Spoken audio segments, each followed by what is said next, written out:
and thanks for joining us on Relational Practice, a social work podcast. I'm Dr. Jodie Park. I'm Rose Mackey, and we're both private practice social workers here in New South Wales, Australia. We work in the fields of child protection, out-of-home care and trauma, and today we're recording this episode on Daryl Land. Thank you for listening. We would love for you to subscribe, rate and review our podcast and connect with us on Facebook, Instagram and via our YouTube page. We'll be adding content and videos to all of the platforms regularly.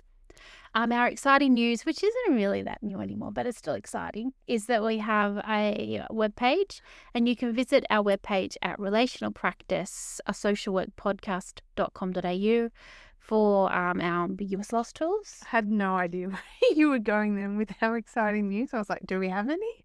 That is exciting that we have a web page where you can get our ambiguous loss tools. I mean, we like to say that we will be adding content to that web page. We don't actually know how to, but one day we will learn how to add content. Or we'll find someone that knows. Yeah. But go have a look. It's a great little web page for two non-tech gals. It is. And please let us know if there's anything that we should add to it. I'm sure there's a lot. Let us know. While you're letting us know about stuff, let us know about any practice stories, questions or comments to relationalpractice01@gmail.com or via our socials, or you can contact us via our new webpage. Yeah. All right. What are we talking about today, Rose? Today's episode contains detailed discussions about self-harm. Mm-hmm. Sorry, I'm just saying trigger warning. Well, that was started my trigger warning. Yeah, keep going. So we are discussing self-harm in today's episode. This is very clearly a trigger warning. Mm-hmm. We really want to bridge the gap between theory and practice, but we also understand that this content can be deeply distressing. We really encourage you to take care of yourselves as you listen throughout this episode. Mm-hmm. It may be an episode that you need to stop and start, listen with a friend, or simply not listen at all. You can also check the show notes for support services. We know that as in support services that are available. So we'll have some helpline numbers up. We have lots of listeners from around the globe, which is very exciting, but that also means in the show notes we may not have the right number or even a number of a support service for your country, and we apologise for that. But we know that Google is not 100% accurate, and so we don't want to just Google and put numbers up on our show notes. So wherever you're tuning in from, if you have access to any online or telephone services and you need support, we strongly encourage you to seek support through those services.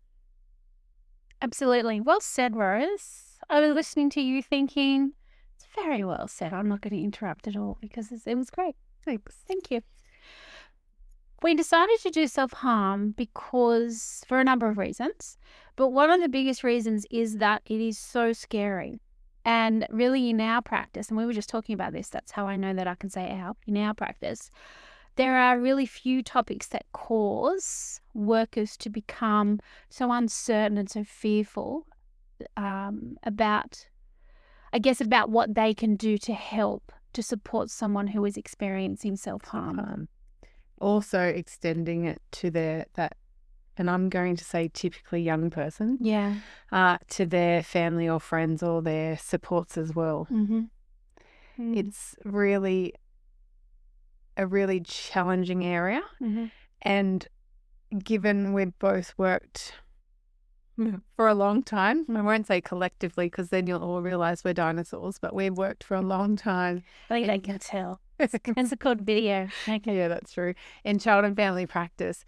But it's one area that throughout my decades of work, I have worked with many young people who have self-harmed continuously for some, habitually for others, and for some, one or two times. And then that was and then I was going to say behaviour stopped, and then their coping mechanism changed or adapted into something else.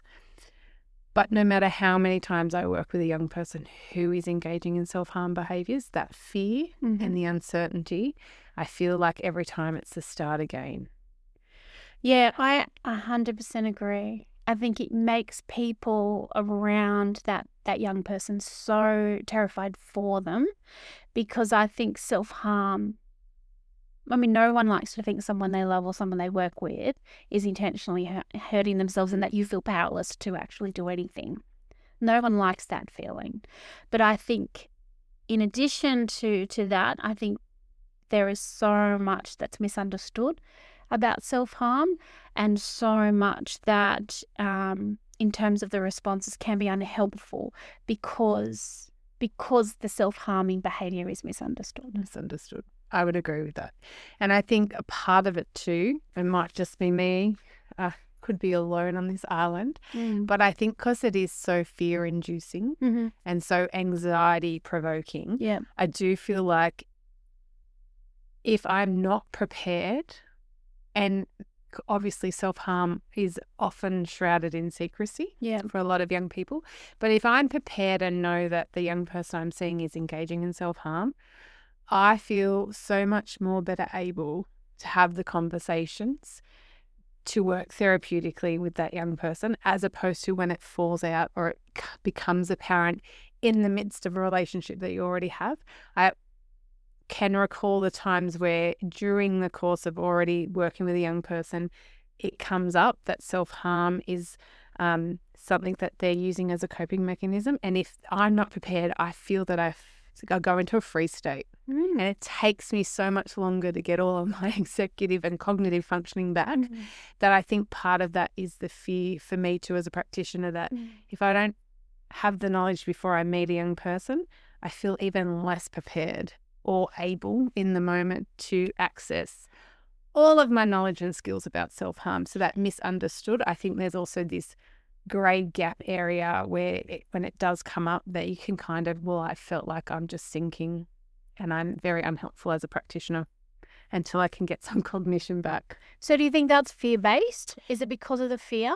I think it's a little bit of fear and some insecurity on my behalf around what are the skills and knowledge I bring to this. Self-harm is a landscape that absolutely has changed in the last decade with online self-harm, and it's not an area that I read about regularly, or am always up to date on their research around self-harm. So I think a bit of it comes from, is my knowledge still like applicable here, and what has changed in the landscape of self-harm that I'm not aware of? I don't want to say the wrong thing.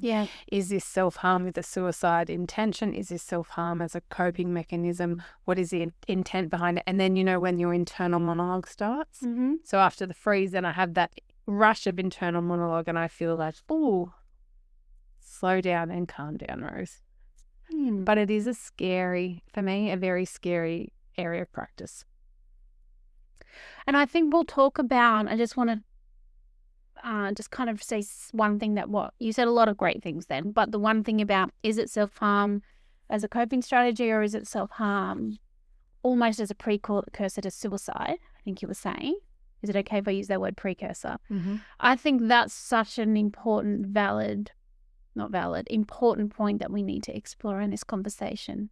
Yeah, I really hope, and we have lots of notes, because it is. Yeah, we do have lots of notes. It is an area where there is so much research and there is so much misunderstanding, and we don't want to add to the misunderstanding. So we will be referring to our notes, but we will talk about the motives of self-harm in the episode. And what the current research and the fields of self-harm are talking about motives. So we'll have a look at that as well. I do think language, depending on where you're coming from in listening to this, our language may not be the language that is used. That's true. Universally across self-harm. So just wanted to state that up front. Because we've talked about so many times how language matters a lot. So we may be using words that may be uncomfortable or may be different to what you're used to. Yeah.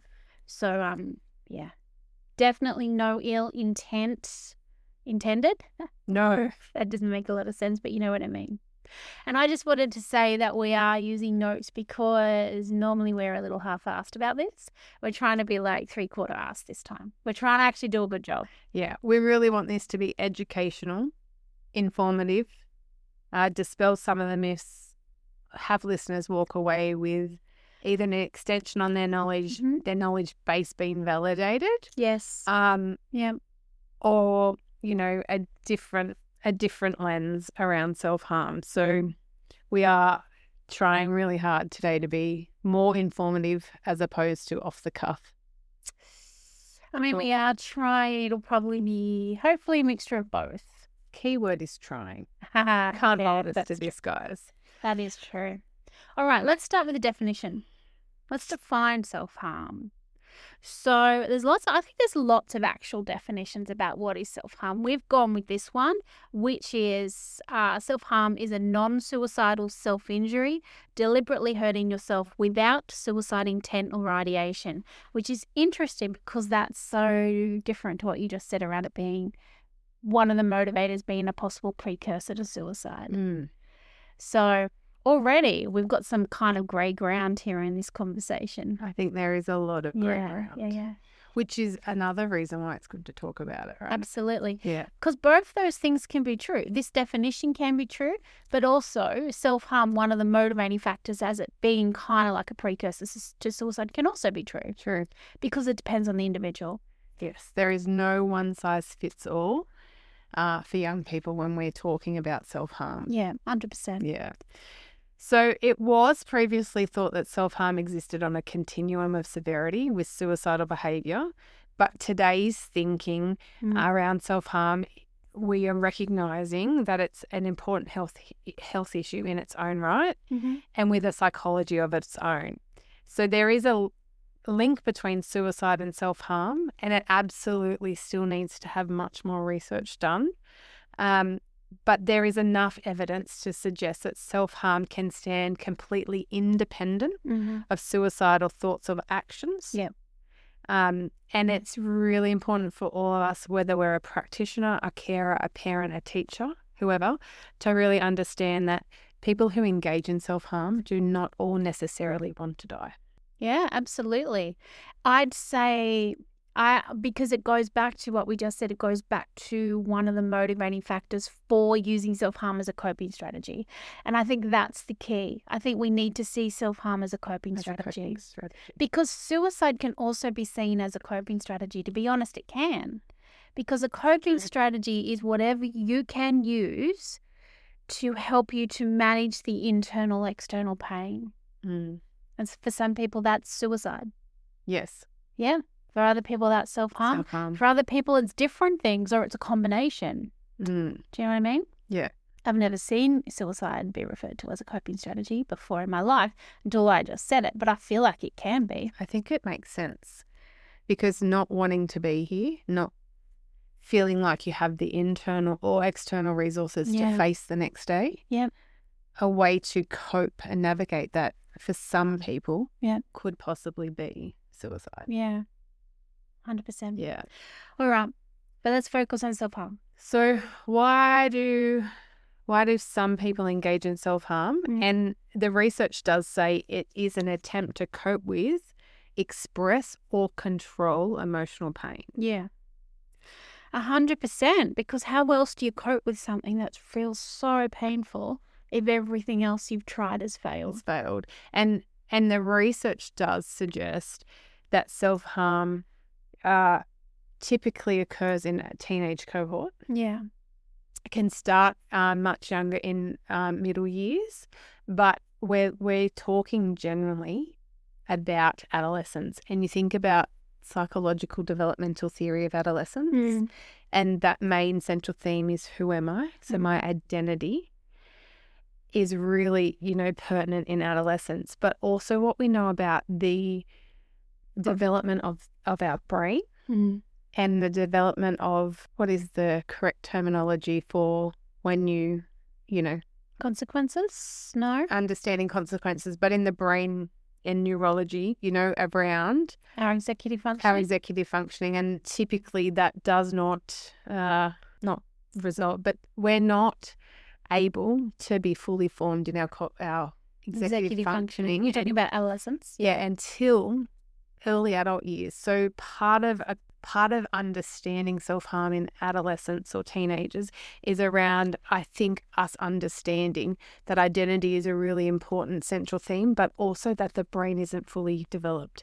So what we may think later on in life as adult practitioners around coping strategies, and, you know, I've heard people like talk about self-harm in children and young people that engage in self-harm as selfish, attention-seeking. It's just ridiculous. You hear lots of different value judgments around young people who self-harm as a coping strategy. But we need to remember, for self-harm, it is typically, you know, adolescents that are engaging in self-harm.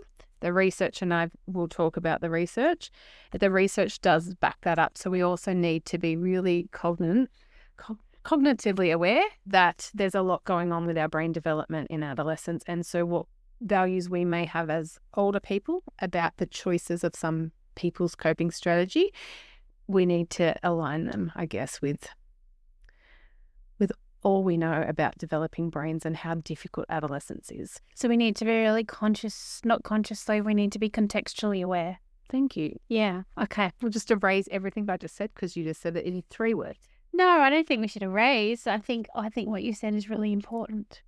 So for some people, though, some people use self-harm as a form of punishment. Self-punishment. Self-punishment. So they're deliberately injuring themselves in an attempt to cope with, express, or gain control that emotional pain, but it can be seen as self-punishment.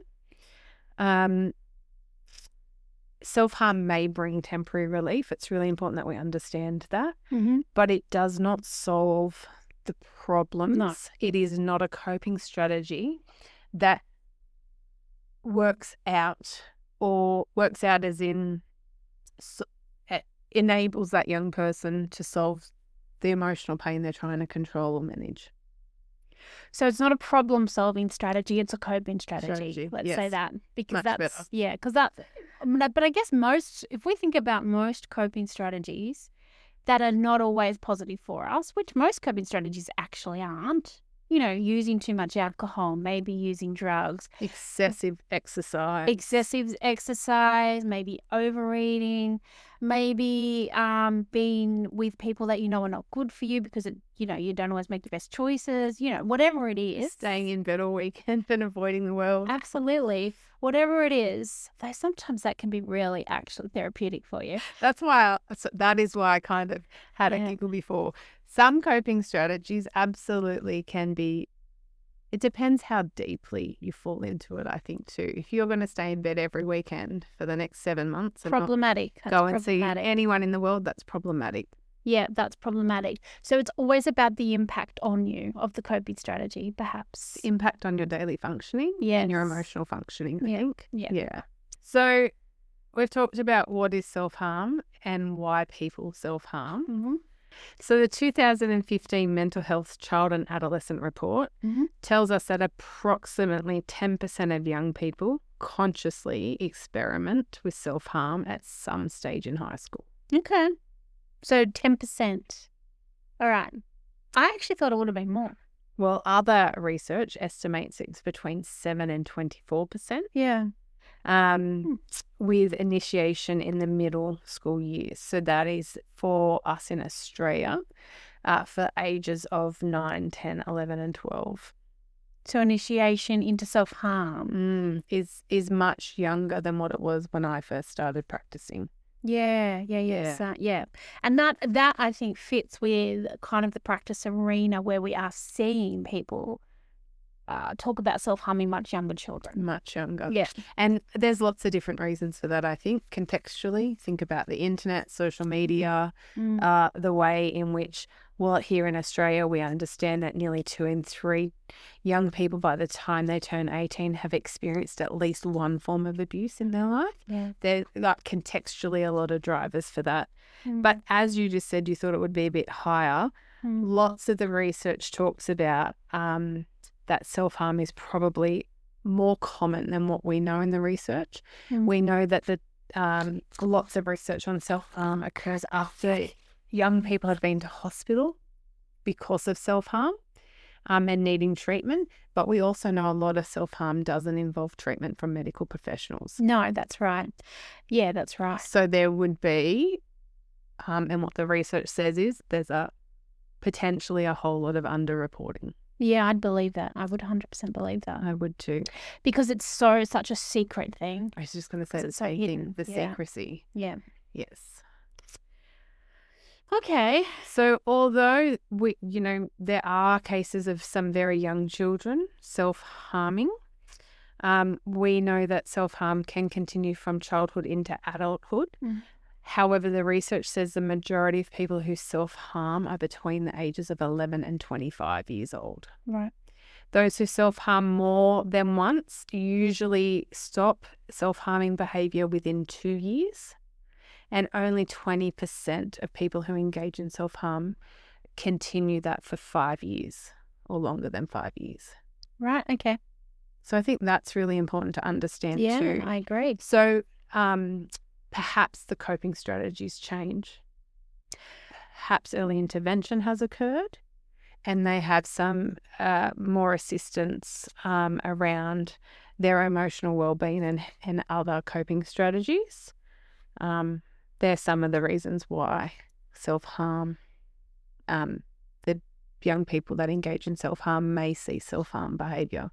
I mean, it makes sense because I guess our coping strategies, when you think about what you said before, we need to put ourselves back into that context that this age group is developmentally still developing, for want of a better way to say that. So it makes sense that coping strategies would become more complex and sophisticated as development continues through that stage. I also wonder if maybe the self-harm changes, and we'll talk about the ways in which young people can self-harm. But I also wonder sometimes if perhaps, say, a young person is cutting and then maybe their coping strategy turns into something like binge drinking. Are we not looking at it in the same lens of self-harm because it looks different? The motivation may be the same, but maybe we've misinterpreted the actions of the young people. I don't know, just a thought I've had recently as I've been reading lots about self-harm recently. I think that makes so much sense because also think about engaging in unsafe sexual behaviours. Yes. And there has been a lot more focus on linking that to a self-harm behaviour, more current. That's like a current thought in the literature. Yes. I mean, it might not be a current thought, but for me it's a current thought. It is? Yeah, good. Absolutely. Yeah, but it looks so different, doesn't it, than, cutting your arm. Yes, so different. And I think our responses are also very different. But I do wonder, as a practitioner, are we misinterpreting maybe how coping strategies evolve? And we might feel relieved that they're no longer cutting, but we might not then view the engagement in unsafe sex as self-harm. Not sure. I wonder if there's a research link between this kind of emergence. I know self-harm has been an ongoing issue for a long time. So when I say emerging problem, I think it's because it's now something in the last, what do you reckon, 40 years, it's actually been looked at in the research. That's what I mean by that. But whether there's a link between self-harm and this kind of new focus on pseudo-maturity that is kind of happening now, because I think young people can be because they're exposed to so much more now than they ever have been in the past. And they are online in adult worlds. Yeah. Then there is this new pseudo-maturity about young people. Young people going back, I'm talking about primary school kids as well. Yeah. Do you know what I mean? There's this need to be older than you actually are. Yeah, that's such an interesting thought. Perhaps it has been researched, something that I will be looking into later today. I feel like there has to be a link. There'd have to be a link. Yeah, there has to be. And again, see how contextually driven that is. But I think, I will say this because otherwise, I'll forget, but we'll come back to it because it's probably not time to talk about it. But I think that also fits with, we were talking before we started recording about, self-harming being linked to as a contagion. That kind of fits with that, doesn't it? Because when it's called a contagion, that's the right word, isn't it? Yeah. Then that's because, there's a group of young people that might engage in the behaviour together, or other because or share. or share. That's right. And because it becomes so much more, I guess, prevalent in other people's lives, it makes it more likely that they might try or engage in the behavior as well. Absolutely. So again, it's about the exposure. The exposure. It's exactly what the research says. I think, though, I just want to make it clear, because I just said that obviously for young people who engage in self-harm, they may cease the behaviour within 2 years. Yeah. Most do. Yeah. And 20% persist more than 5 years. I do want to say, though, that having a history of self-harm is the greatest predictor of recurrent behaviour in adulthood, though. Of recurrent self-harming behaviors? Right. Yeah. So 1 in 3 young people who self-harm will continue to do that in the following year, because self-harm is highly addictive. And it's a coping strategy. It's a coping strategy. It's highly addictive. Yeah. As Jodie said, it can also become a contagion. So there are online group settings where people share self-harm rituals, the ways in which they self-harm. Yeah. There is evidence that suggests that that contagion, if there's a group of young people self-harming, that group can grow in schools. So you'll find some schools where there are particular clusters at different points in time where self-harm becomes, I'm going to use the word trendy. I think you should use that word. There have been, lots of known instances where young people, typically young females, will take self-harming kits to school, and they will plan to self-harm together at lunchtime, or plan self-harming after school. There's online forums where young people again are exposed to a variety of methods of self-harming, and where you can self-harm online in group forums or share photographs of your self-harming, and hence how that contagion spreads. So scary, isn't it? It's alarming as all hell. Yeah, I agree. Yes. The other thing I want to say about the research is this is about gender, that more females participate in self-harm than males. But it's not alarmingly more. I think there was a survey in Europe which surveyed over 30,000 15 and 16-year-olds about their self-harming experiences, and that study showed 8% of females engaged in self-harm and 5% of males. Okay, so it's not like this huge. It's not disproportionately huge. Yeah. I also wonder about a risky behaviour of males, and again, are we viewing that as self-harm, or are we viewing that as risky behaviour or lack of brain development? And I also wonder about the gender difference of emotional literacy and the ability to seek professional help for males, and what does it look like talking about self-harm as a male. I wonder how much that impacts the research and what we know about males who self-harm. I think they are very valid, curious questions. It'd be amazing to read a study that actually incorporates some of that curiosity, wouldn't it? It would. I read recently a case study of a young male who engaged in self-harm, and he says in his case study for a long time he thought he was the only one, because none of his male friends talked about self-harm, but there was a group of girls at the school he went to that self-harmed together, and they talked openly and shared self-harming tactics, tips, whatever the word may be. But for a long time, he thought he was the only male. And when he found another young man who engaged in self-harm, he in this case study talks about being absolutely floored that other men, other young boys were engaging in self-harm. Wow. I mean, it makes perfect sense when you think about the gender differences in terms of everything you said before: emotional, cognitive, and social experiences. Interesting. Yeah, it's very interesting. Very interesting.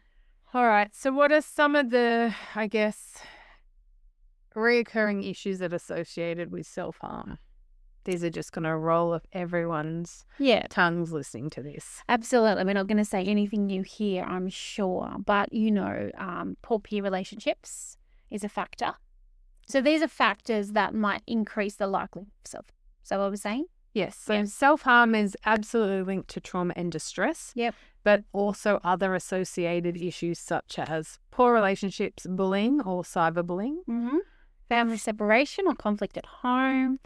Personality, kind of those perfectionistic adolescents or those young people that have huge pressures on them to be perfect and to excel. Yeah. That's an associated factor. Yeah.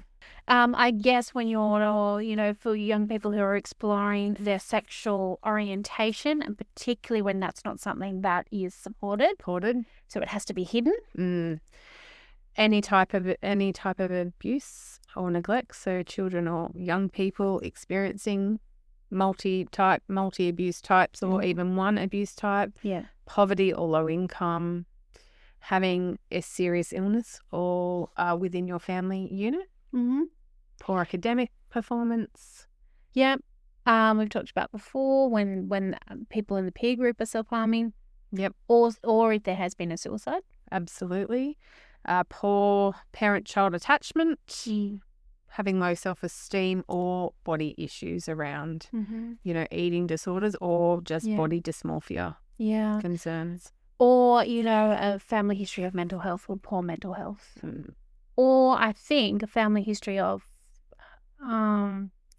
compromised coping strategies. Well, you said that well. I know there were other words and I was like, don't say those words. Yeah. Don't say those words. So we want to really talk about some of the warning signs of self-harm. One of the warning signs is absolutely a young person knowing other young people who self-harm. Yeah, 100%. That's a huge warning sign. They're huge. Well, yeah, I mean, I guess it's about what they say about that. So you can have a young person in your life that knows someone who is self-harming, but it's about how do they respond to that? Is there open conversation with a trusted adult or a trusted ally that kind of talks about what that means? Yeah. Are they saying that's not something I would ever do? Do you know what I mean? It's about how they have internalized and externalized that experience. And also the response I would go to the response they get from their parent, caregiver, or the adults that they trust in their lives around that self-harm. You think about the research suggests, and it's a completely different topic, but as you were talking, it made me wonder, is there a link here too? The research talks about adolescents who engage in sexual activity at a young age. The research suggests that happens often in very closed family systems where safe sex and sex are not talked about, where there's no ability to have those conversations, to, experience uncomfortability, to talk about difference, to talk about those value things. And I wonder if self-harm may be the same if you're in a closed family system where we don't talk about these types of issues. What is it that teenager then is internalizing around, knowing that others are engaging in self-harming, and how it might be a coping strategy for them too?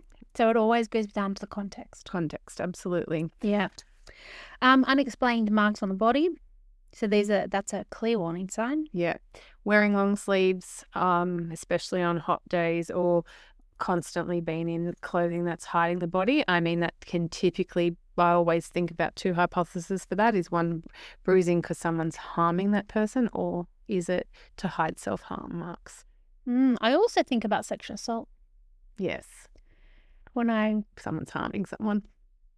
Yeah. I'm glad you said that. I didn't just mean physical bruises. Yeah, hiding away because someone's harming me. Yes. Yeah. Glad you distinguished that. Wearing wide wristbands that are never removed. That's a great idea. Isn't it? Yeah. Yes, if you want to. Okay. I hadn't thought about that. Secretive behaviour, having items in your household or school cupboard go missing, such as, all the different sharps. I'm not going to get into it, but things go missing in your household, or those items are found in a teenager's bedroom or backpack in uncommon places for them to be. Yeah, that's right. Needing to be alone for long periods of time.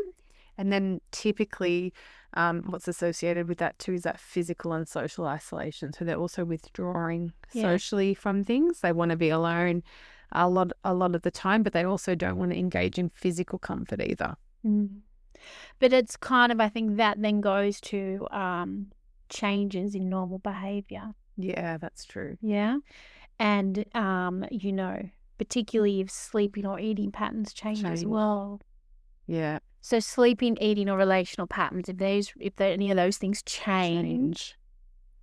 Yeah, lost interest, in whatever activity they used to do after school, no longer want to do that. Issues in their peer group, all those things. Yeah. Frequent stories of accidents is another warning sign. Yeah, true. I fell over and landed on a glass bottle is a story I've heard from a young person to explain the cuts on their body.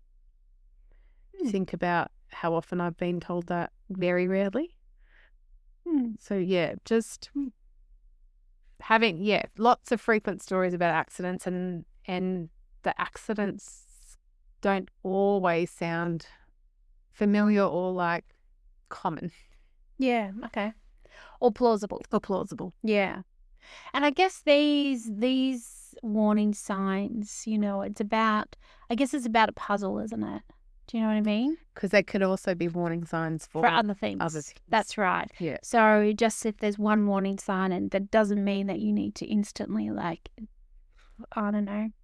mobilize because the child is self-harming. That's not what we're saying. No. But we're saying these are warning signs that you need to then maybe curious about what is happening. And it is a bit like a jigsaw puzzle, putting the pieces together. Yeah. Another warning sign is when a young person will start to wash their own clothes, or there's blood stains on their clothing or their items.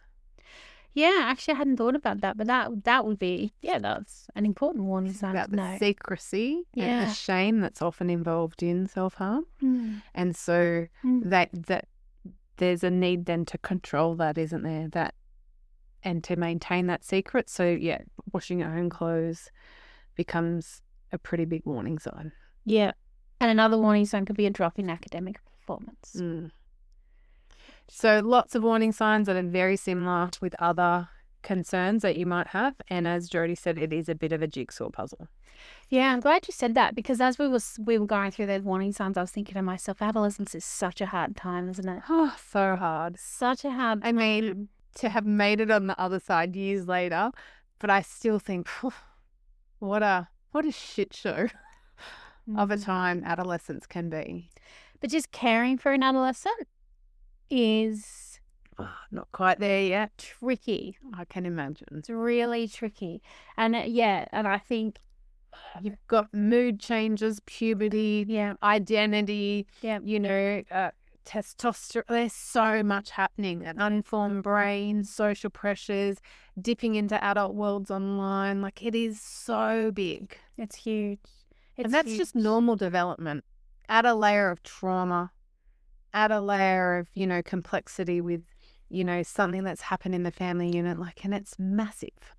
Or add a layer of contagion, add a layer of, pockets of exposure to, say, self-harming or to something else. That might be just as damaging. Absolutely. There are lots of hashtags that young people use to identify self-harming groups online. And I then think about the algorithm, because, if you like something, you get so many, or if you speak around your phone and then the next time you open it, there's an ad for a blind that you were talking about. Yeah. And I think about, one, the socialization, but also then the impact of contagion, because we live in a world where our smart devices want to, allow us to see exactly what we're trying to find. So the way in which that can propel the contagion, I think, is pretty interesting these days too. And pretty scary. It's very scary. I think that's very scary. All right. Types of self-harm. I don't think we need to go into, you've got a very long list of types of self-harm. We do, but I think we need to, I would really like to talk about the types of self-harm. Yeah, but do you want to go into everything? No, I just want to, I think the list is ever growing. Yeah. But there are some pretty common types of self-harm. And I just think for education purposes, it was helpful for me when I have been reading about self-harm in the last couple of months to be like, oh yeah, okay, so this is new. Yeah. Okay. All right. So let's do it. But yeah. So trigger warning. Very. Again, Yeah. if you want to skip through this section, skip through this section. Yeah. I guess, This is hard. yeah, the most common method of self-harm is cutting. Yeah. And that's often what lots of professionals talk about when they talk about self-harm, which is why I wanted to really make sure we're all aware that it can happen in many other ways. So other ways in which self-harm can occur is through electrocution. Through burning. Self-battery. So this is the act of intentionally harming yourself, striking yourself. Yeah, it's an interesting one, isn't it? I think it's an interesting term for causing injury to yourself. Yeah. Self-battery seems to be language that doesn't make a lot of sense to me. It seems pretty American. But it is, I guess, as soon as you say it out loud, you go, oh, yeah. Yeah. I know what that means, self-battery. Because if you think about toddlers, they who do a lot of, who can do when they're frustrated, have behaviours that are actually self-injurious. Yes. Do you know what I mean? And I wonder if frustration is something that sits, I mean, there's lots of feelings, I'm sure, but it makes sense to me if I think about self-battery in that kind of frustration. Yeah. As a way of managing being, those really strong feelings of being stuck, perhaps, not knowing how to manage. I mean, it's a coping strategy. Yeah. So I'd never thought of that. That's really interesting to think about. Frustration and reactivity. Yeah. Reacting, That's true. Yeah. That's true. Very interesting. Yeah. Yeah. Jumping from dangerous heights.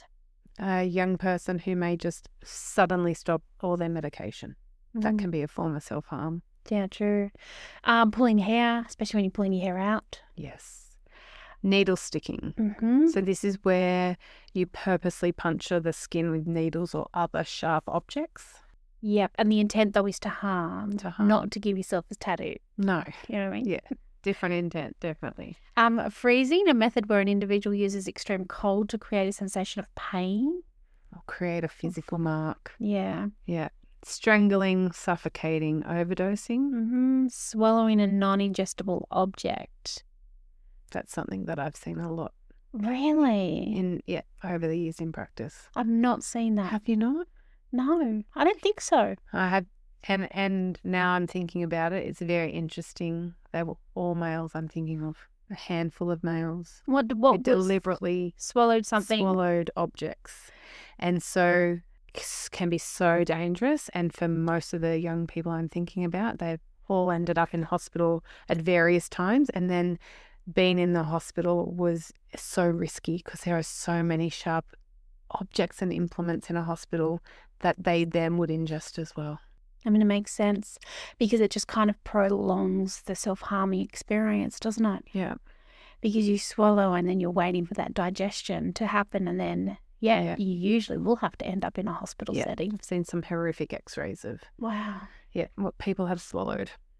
Train surfing. I mean, it's kind of risky behaviour as well. So risky. Yeah. Driving at high speeds. And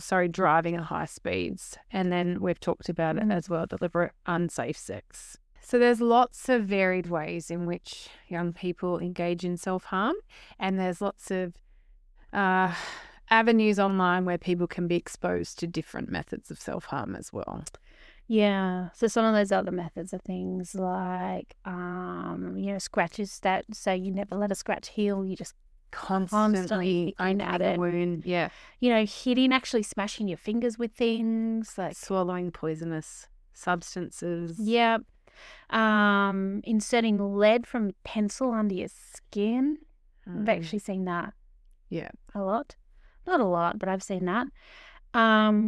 We talked about burning, but like burning your skin with lighters, hot water or something, so it causes an actual burn. What else? What else is on this list that we need to talk about? I think we've covered it all. I think we have, and there's many more we haven't a lot more. Haven't even thought of, I'm sure, given our ages and our context. Yeah. But there are lots of ways in which people self-harm. I guess what is really important to know is that it's the intention of the behaviour that classifies self-harm as opposed to the behaviour itself. The behaviour, And I think that actually is, if you take anything away from today, I hope you take that away. The intention. Always the intention of the behavior. Yes. Always. So, we know that people will engage in lots of different unsafe behaviors, but that doesn't always mean they're self-harming. Self-harming. If the intent has to be about causing that injury or, using that self-harm experience as a coping strategy. I think the only other type of self-harm we haven't touched on is digital self-harm, which is, again, just really alarming. So digital self-harm is an online variant of self-harm. It can also be called self-cyberbullying or cyber self-harm or self-trolling. So this is where a young person will bully themselves online. So typically they create a different account, a fake account, and they troll their actual online presence. I've never heard of this. I would have thought digital self-harm was something else. No, this is... Wow. There was a very high-profile case in the UK some years ago where a young person completed suicide, and it was initially thought that the major cause of that was online cyberbullying, but throughout the inquest, it was found that he was cyberbullying himself. Wow. And it's just the research is still new, but it's growing around this digital self-harm. I mean, it makes sense. It's out there. You put these comments on there and they never go away. No. And it's this kind of public way of humiliating yourself. Trolling yourself, yeah. Saying maybe some things that you believe are true that you couldn't ordinarily say, or that people would intervene if you were saying them about yourselves, hopefully. Like no lens there of self-compassion. But the Journal of Adolescent Health found that approximately 6% of adolescents aged 12 to 17 engage in digital self-harm. Wow. Other surveys have found approximately 9% of young people engage in this practice. I'm glad you said it's huge. I think it's huge too. Some of the literature says whilst this is a small percentage. I think it's a huge percentage. I do too. I think that we need to be really aware around this as a form of self-harm, and that it typically mirrors that of traditional self-harm in the statistics. So, and we need lots more research on digital self-harm. Yeah, we do. Yeah. Absolutely we do. And it's so easy to get a second account, isn't it? Like, it would be so easy to set yourself up with another name and another email and just start trolling yourself. Wow. Okay. Yeah. All right, let's move to motives of self-harm. And we know that the motives of self-harm can also change depending on the circumstances surrounding this self-harm. Yes. So that means it's not always about the one thing. I'm not always doing this for this one reason. Those reasons can change. Absolutely. I've just read an amazing book called Self-Harm, A Practical and Compassionate Guide for Parents and Carers, I think is the title. It's written by Michelle Mitchell, who is an Australian psychologist and a parenting kind of expert. I really love all of Michelle Mitchell's work, but in her book, she talks about having two motives of self-harm, and one is a cry of pain and one is a cry of help. That's two motives. And I think in very nice, simple language, that's a really good lens to look at it. So a cry of pain is where someone might want to get relief from, their inner world, to escape an impossible situation, to punish themselves, to potentially die. They might be cries of pain, whereas a cry of help might look like a way to show how desperate I'm feeling, to frighten someone, to maybe get a little bit of revenge, to test how loved and seen they are, or to get some attention. What do you think about those two motives? I mean, I think those two motives fit. And I think, as you said, really rightly, the motives can change or can be simultaneously a cry of pain and a cry of help. 100%. There's no very, simple box that we fit in here. No. And I think, though, when I'm just skipping to what you do, and I know that I shouldn't be skipping that. just going to skip there. But what you do around supporting someone who is engaging in self-harm, I think it's important to really try and understand the motive as best you can without having to rely on them telling you. Yes. Because they don't know themselves sometimes. Or sometimes they do. But they might not want you to know. That's right. Yeah, that's right. Because the way you would approach those two motives, whilst might be similar in some ways, might also be very different. Absolutely. It's like you've read the book. No, I haven't. I know you haven't. See how brilliant you are?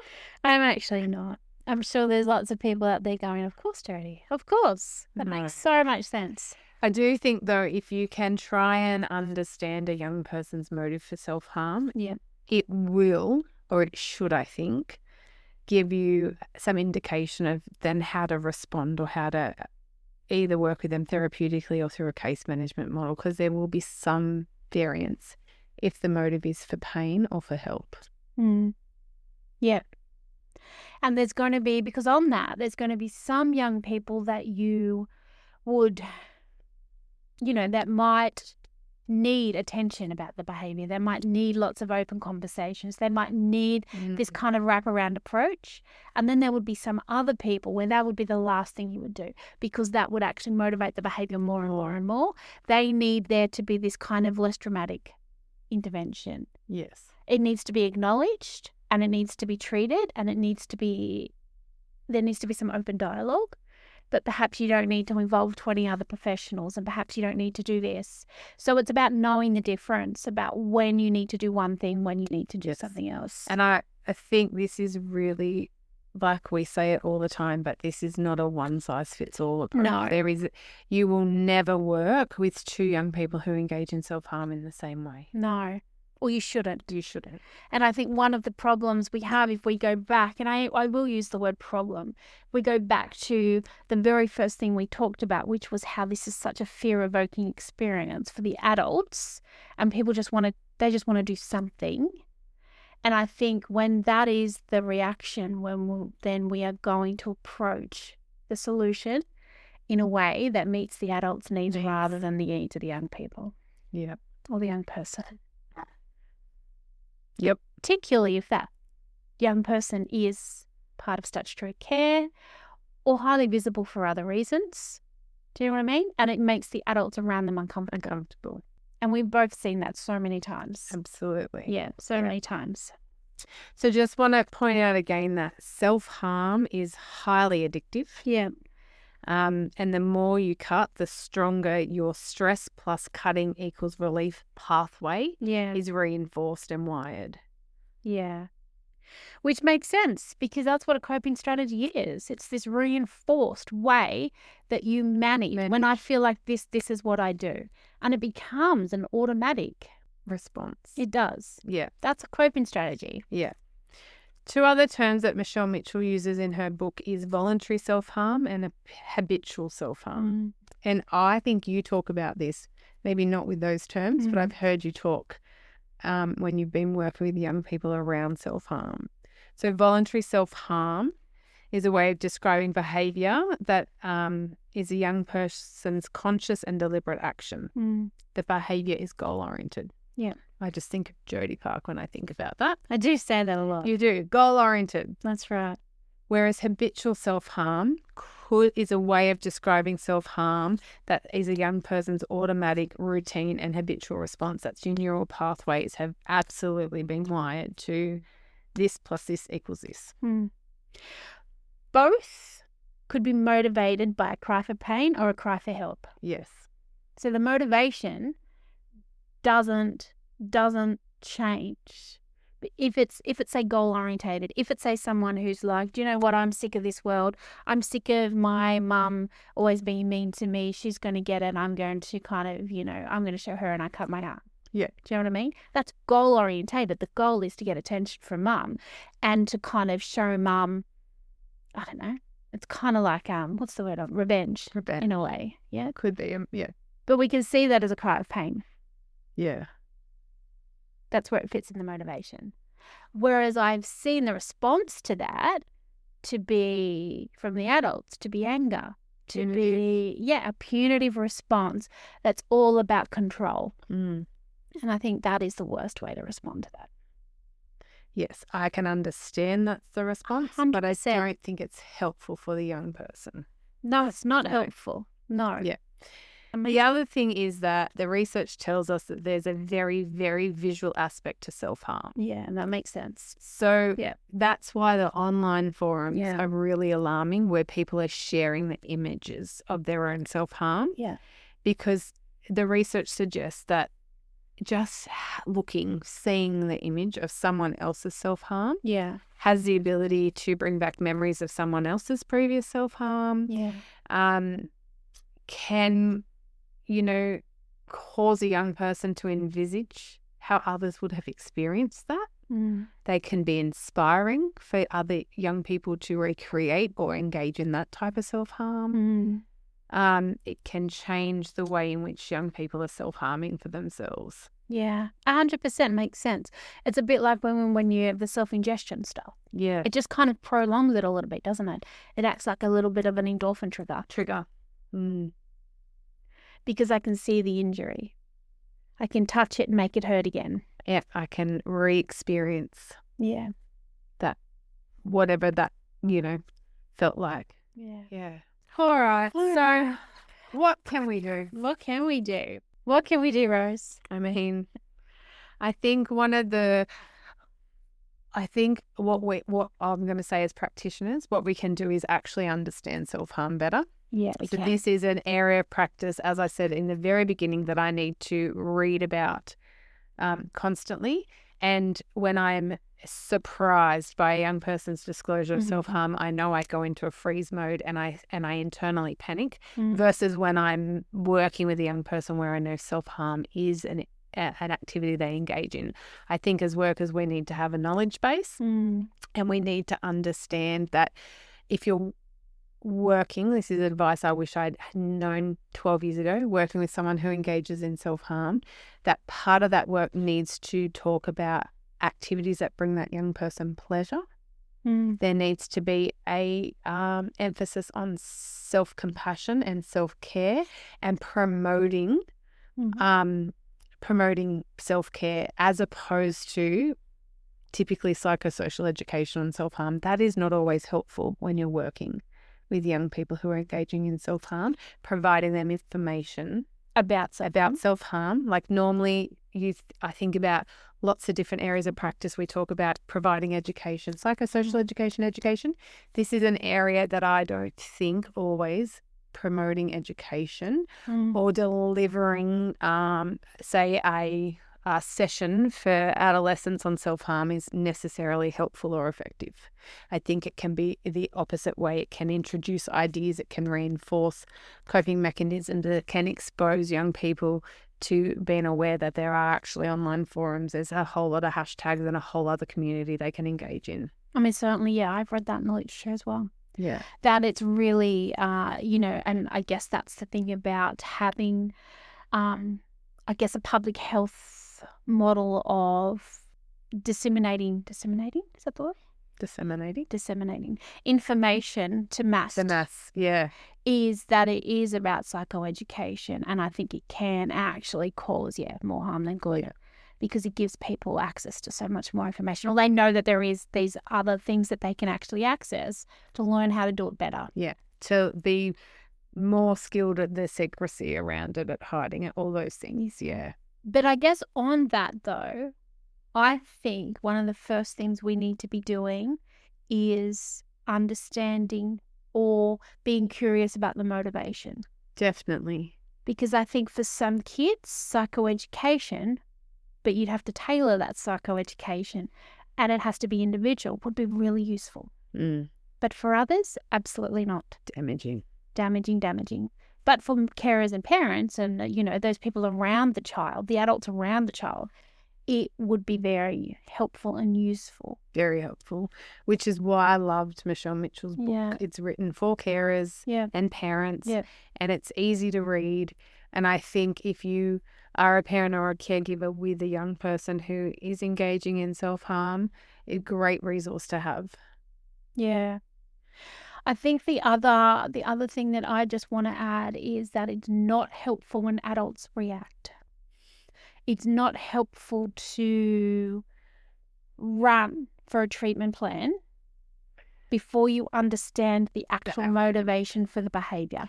And I think to also understand that you can't take the behaviour away. It's not that simple as just, removing all the sharps and saying we're not going to cut anymore. That's right. That is just not helpful, and it's not realistic. It's about understanding the motives and what are some other coping strategies. Well, it just causes shame. Well, there's shame, and we've talked about the brain and how it's processed it. Yeah. And, we're just kind of, this blueprint is going on in their minds, and it's cementing that this plus this equals relief, or this plus this equals this. Like, you can't, it's not a switch. We can't just turn it off. It's highly addictive. It's processed by our brain differently depending on whether it's habitual or voluntary. And it's not as simple as just saying we've taken the sharps out and you're going to sign this safety plan. I wish it was that simple, but it's not. It's not that simple. And it will never be that simple, will it? No. And I think the other thing to understand is the difference between self-harm, which again goes back to the intent, motivation. I'm always banging on about that, is to understand the difference between the behaviour. Is it self-harming? Is it a precursor to suicide? What is the intent of this behaviour? And really it goes back to relational practice. It goes back to building a relationship with a child or young person, which takes time, where they will be able to talk about this. And it's also about recognising who is the most appropriate person to do that. Because for some kids, it would be a therapist, someone outside of the family. For other kids, it would be a family member. Yes. 100% it would be a family member. I also think it's really important to know, as a therapist or a parent caregiver, you're not always going to know what to say. No, and that's okay. That is okay, because no conversation that I know of has ever magically solved all of one person's concerns, problems, or issues. It's okay to feel like I often feel, where I feel frozen and then a whole lot of overwhelming, oh my God, oh my gosh, thoughts.